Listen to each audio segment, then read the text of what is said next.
I recently spoke about a family trip a couple years back to Charleston, South Carolina, where we spent Shabbat and I served as a scholar in residence. It was a memorable weekend, and we met so many unique and uniquely Southern characters. Perhaps the most exceptional of them was a man named Joe, a then 91-year-old Holocaust survivor who had lived in Charleston for decades and was the most lovable and inspiring personality within the community. One of the really poignant moments I observed came towards the end of Shabbat morning services. Right before the final mourner's Kaddish, Joe yelled out from the back of the sanctuary, "This is in memory of the 6 million who perished and the 1.5 million children. Nothing like that should happen to no one."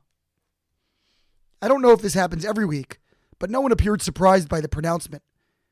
In fact, many came over to extend a handshake or a hug. Remember those? I myself stood speechless, contemplating how powerful his statement was, and how only an actual survivor could have made it. Anyone else would have been shouted down or tossed from the shul. But Joe was met with pure love and approbation. The most salient episode of this week's Parsha is also one of the most infamous in the Torah. Incredulously, the Jewish people sin by constructing and then worshiping a golden calf, mere weeks after having heard God's voice at Mount Sinai. Miscalculating the correct date of return from the mountain, they presume Moshe to be dead. When he finally descends, he shatters the tablets in disgust, shocking the nation. In the aftermath, God contemplates destroying the Jewish people and starting over, what might in today's political parlance be dubbed a great reset, with a new nation built from Moshe. And God said to Moses, "I have seen this people, and behold, it is a stiff-necked people. Let my anger flare up against them, and I shall annihilate them, and I shall make you, Moshe, a great nation." God identifies stubbornness as the culprit in the Jews' rebellion. Yet curiously, not much after that, as Rabbi Mordechai Kamenetsky points out, God agrees to forgive them, assenting to Moshe's emphasis on this very same trait. "If I have now found favor in your eyes, my Lord, let my Lord go among us, for it is a stiff-necked people, and you shall forgive our iniquity and error and make us your heritage." How could the same quality that almost led to the Jews' destruction now form the basis of their salvation? The answer may lie with our survivor hero, Joe. Yes, we are an obstinate nation, and utilized improperly, as when refusing to acknowledge that we might be mistaken and abandoning hope in God, this reality can ruin us. Yet, that same stubbornness has also carried us through thousands of years of exile, crusades, pogroms, and yes, even a Holocaust. When Joe was screaming his holy words, he was declaring for all to hear that the Jewish nation lives on, that we are here to stay and to pray. I cannot recall a time in my life when such sublime stubbornness was more necessary.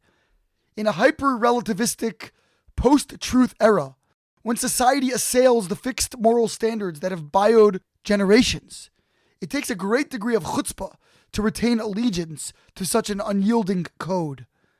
Sadly, whether due to indifference or temptation, many Jews are abandoning or have never even learned about this sacred sustainer of Jewish history, marking each of our choices ever more significant. As individuals, during COVID, a period of frequent loneliness, many of us lacking the religious support structures that keep us afloat, our resolute commitment to Jewish principles is of even greater value. And as a people, our stubborn resilience is again on eminent display. No country has endured more lockdowns than the Jewish state, a society conditioned by perpetual war to rise up and push through. And not coincidentally, no country has fought to protect its citizens as quickly or efficiently through vaccination, illuminating the world's path in the process. These achievements, too, are the marks of an unyielding people. Many of my listeners are familiar with Rabbi Ozzie, my founding partner at Maryland, and my colleague for the first 10 years of my tenure there. He and his wife recently welcomed a new daughter. They named her Neely, a Hebrew acronym for the biblical phrase Netzach Yisrael Lo Yishaker, which means the eternality of the Jewish nation does not lie. Our endurance portrays God's fidelity to his people, but also his people's devotion to timeless Torah principles.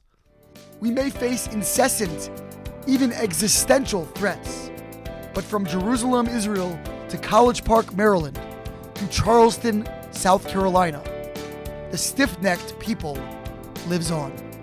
Shabbat Shalom.